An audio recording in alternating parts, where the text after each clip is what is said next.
who gave notice that their intention to remove Murathe and Kanini. And the registrar, as per the law, give a 7-day notice to the members of the public to complain or otherwise.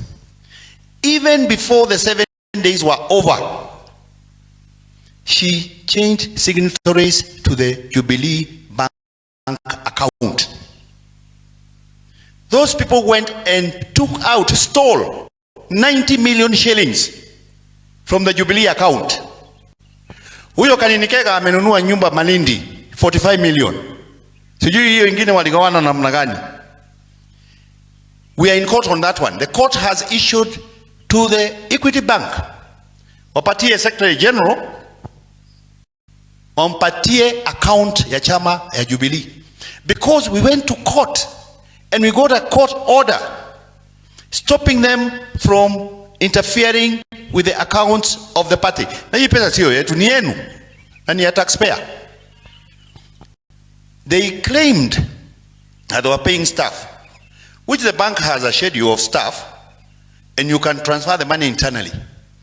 When we took the legal lawyer's order from the court, they went ahead and transferred it to themselves and some fake companies online, because the director of legal at Equity Bank, when they went to withdraw money, presented them with a court order and told them, I'm sorry, we cannot give you money. We have an order from the court.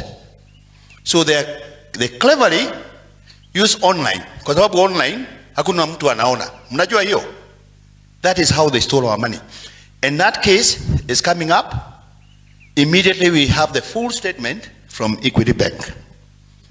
Anyway, having said that, the reason we wanted to celebrate today is to also let you know that going forward, the Azimio coalition, of which Jubilee is a member, and Jubilee has never left Azimio officially.